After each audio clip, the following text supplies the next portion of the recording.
Hello everyone, आज हम पढ़ेंगे मैथ, बेसिक मैथ पढ़ेंगे जो कि फिजिक्स में आगे बहुत ज़्यादा यूज़ होने वाला है। इसलिए मैंने सोचा कि पहले जो आगे कोई परेशानी ना हो, इससे पहले हम आपको बेसिक मैथ जो है जितना भी हमें यूज होने वाली है फिजिक्स में, वो पहले आपको क्लियर करवा दें।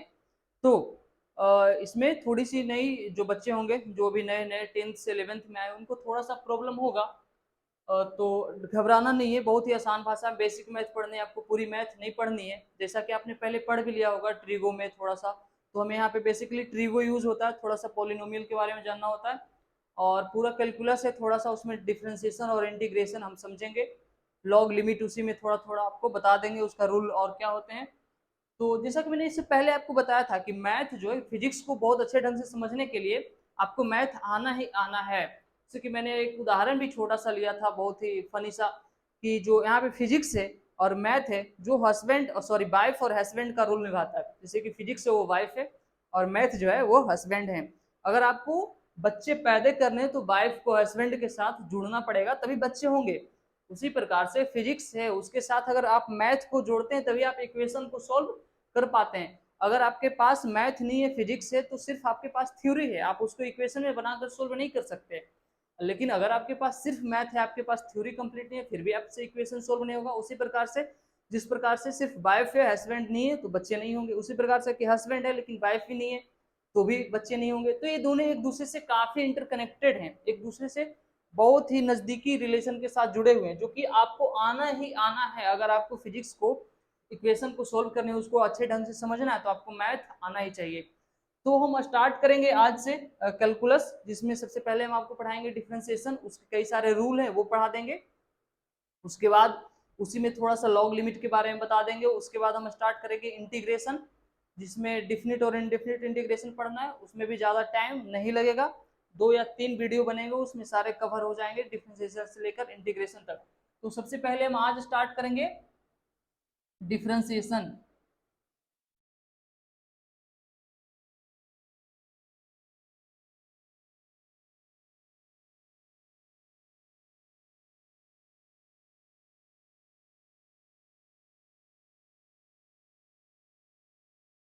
डिफरेंशिएशन का मतलब क्या होता है? डिफरेंशिएशन का मतलब होता है डिवाइड, बांटना, छोटे छोटे टुकड़े में तोड़ना। किसके? किसी के विथ रिस्पेक्ट में, किसी के रिस्पेक्ट में तोड़ना। जैसे कि अगर बोले 27 है, उसको 3 के रिस्पेक्ट में उसको बराबर बराबर भागों में तोड़ना है, तो क्या हो जाएगा? 9 × 27, 9 बराबर बराबर भाग में टूटेंगे। उसी प्रकार से अगर 24 है और आपको बोल दे कि इसको 4 के रिस्पेक्ट में तोड़ना है, तो क्या करेंगे? 24/4 करेंगे और 6 छोटे छोटे पार्ट में तोड़ेंगे। तो डिफ्रेंसिएशन का एक ही मतलब होता है, डिवाइड। क्या मतलब होता है? डिवाइड। और इसका सिंबल जो होता है, इसमें ये आपको ज्यादा जानना नहीं है कि क्यों होता है, कैसे होता है ये जान लो, और क्या होता है ये जान लो। बस क्या होता है ये आपको पता होना चाहिए, और आपको फिजिक्स आसान लग जाएगा धीरे धीरे, क्योंकि अगर मैथ आपको कंप्लीट रहेगा यहाँ से तो। तो इसका सिंबल क्या होता है बाबू? dy/dx। ठीक है। और यहाँ पे आते हैं बाई और एक्स जो है, यहाँ पे लिख देते हैं बाई एंड एक्स जो है एक दूसरे से कनेक्टेड है। Y and x are connected,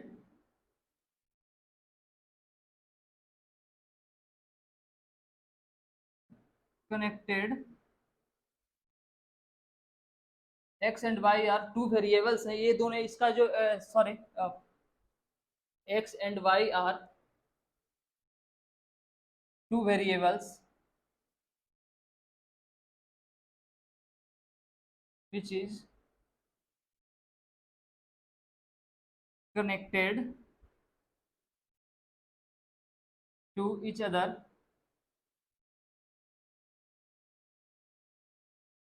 with a function। इसका मतलब ये है, आप लिख लीजिए कि एक्स और वाई जो है एक दूसरे से जुड़े हुए हैं, दो वेरिएबल्स हैं जो एक दूसरे से जुड़े हुए हैं एक फंक्शन के द्वारा। तो हम यहाँ पे जानेंगे कि फंक्शन क्या होता है। जैसे कि यहाँ पे वाई है और एफ ऑफ एक्स है, ठीक है। तो वाई जो है एक्स के साथ जुड़े हुए हैं एक फंक्शन के द्वारा, इसको हम बोलते हैं डिपेंडेंट फंक्शन। क्या बोलते हैं भाई? Dependent function. एक दूसरे, ये इसके ऊपर डिपेंड करता है, डिपेंडेंट वेरिएबल्स। और इसको बोलते हैं इंडिपेंडेंट वेरिएबल।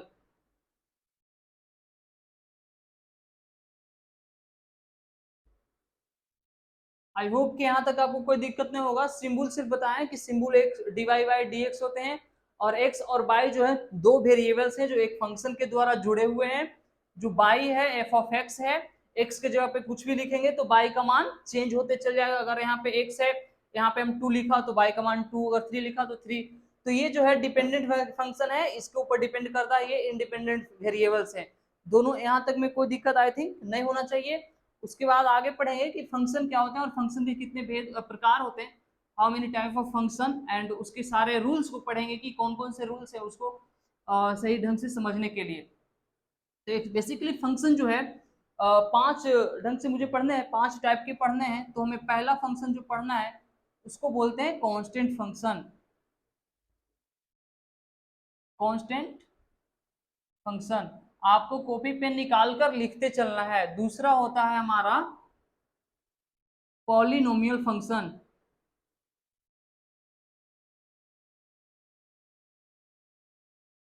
और तीसरा होता है हमारा लॉग फंक्शन। ट्रिग्नोमेट्रिकल होगा था पहले, ट्रिग्नोमेट्रिकल।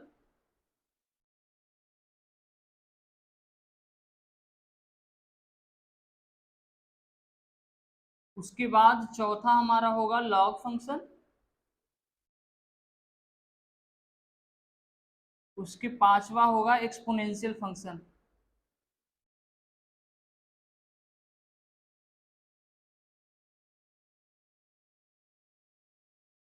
आई होप कि यहाँ तक कोई दिक्कत नहीं होगा। पहला हमारा क्या है, कांस्टेंट फंक्शन, दूसरा है पॉलिनोमियल फंक्शन, तीसरा है ट्रिग्नोमेट्रिकल फंक्शन, चौथा लॉग फंक्शन, और पांचवा एक्सपोनेंशियल फंक्शन। तो ये सारे फंक्शन है जो आपको लिख लेना। उसके बाद इन सारे के अलग अलग रूल्स हैं, रेगुलेशन है कि कैसे ये सॉल्व होते हैं। तो उसको हम आज थोड़ा एक या दो बता देते हैं, उसके बाद हम आगे बात करेंगे। तो पहला हम आज स्टार्ट करेंगे अपना कांस्टेंट फंक्शन। तो एक चीज बस आपको नोट कर लेना है यहाँ पे, इसमें जब बहुत ज्यादा कुछ नहीं पढ़ना। अगर किसी भी कांस्टेंट फंक्शन का आपको dy बाई dx निकालना है तो उसका वैल्यू क्या होता है, 0। अगर बोल दे आपको कि 2 का dy बाई dx निकालना है तो इसका मान क्या हो जाएगा, 0। अगर 3 का निकालना है 0, 5 का निकालना है 0, 6 का निकालना है 0। कोई भी कांस्टेंट नंबर का dy बाई dx निकालना है तो 0। आप एक नोट बना के लिख लीजिए कि dy by dx of dy by dx of any constant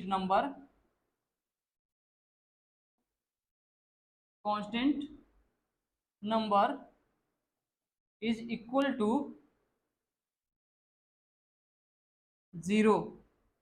ठीक है, किसी भी कांस्टेंट नंबर का dy बाई dx क्या होंगे, 0। बस इतना आपको याद रखना है। इससे रिलेटेड कोई क्वेश्चन नहीं, बस कि इसमें कुछ है ही नहीं पढ़ने के लिए। और आगे हम बढ़ते हैं इसी के साथ। पढ़ना है मुझे दूसरा क्या था, पॉलिनोमियल फंक्शन। हमारा क्या था, पॉलिनोमियल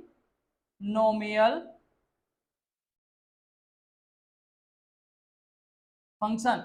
इसमें जैसे कि अगर यहाँ पे y है और इसका fx दिया हुआ है, f ऑफ x, और x के जगह पे कुछ भी हो सकता है, ठीक है, 1 2 3 4 5 6 कुछ भी, ठीक है।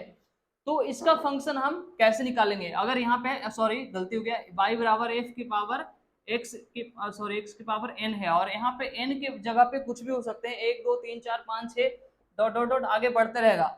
तो इसका हमारा फॉर्मूला होता है, अगर यहाँ पे है y बराबर f इंटू एक्स के पावर n, ठीक है, तो इसका फॉर्मूला होता है कि n जो है आ जाता है हमारा गुना में, मल्टीपल में, n इंटू एक्स के पावर n माइनस 1। बस आपको ये याद रखना है और फालतू से आपको कोई मतलब नहीं है। अगर आपको y बराबर दे रहा है f इंटू एक्स के पावर n, तो x यहाँ पे डिफ्रेंसिएशन हो जाएगा n इंटू एक्स के पावर n माइनस 1।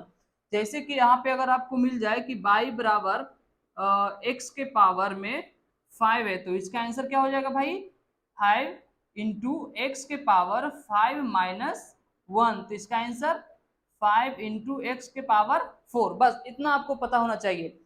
तो आपको बस एक ही फॉर्मूला याद रखना है जो कि ये है हम आपको ऊपर बड़े से लिख देते हैं।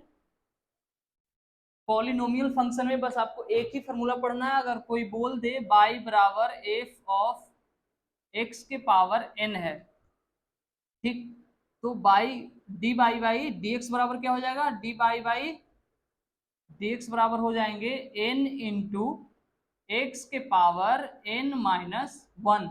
जैसे अब आपको यहाँ से क्वेश्चन दे दें कि y बराबर जो है 5x के पावर 5 है, तो इसका आंसर क्या हो जाएगा, 5, ये ऊपर वाला जो 5 है पहले गुना में आएंगे, उसके बाद x के पावर 5 माइनस वन, तो 5 पच्चे 25, x के पावर 4, ये हमारा आंसर हो गया।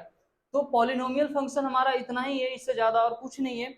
उसके बाद यहीं तक आज रहने देते हैं। आई थिंक वीडियो 15 मिनट से ज्यादा हो जाएगा। जैसा कि आप हम सबको पता है कि हमारा चैनल जो है अभी वेरीफाइड नहीं हुआ, तो उसके कुछ रूल्स और रेगुलेशन है कि 15 मिनट से बड़ा वीडियो आप नहीं अपलोड कर सकते हैं।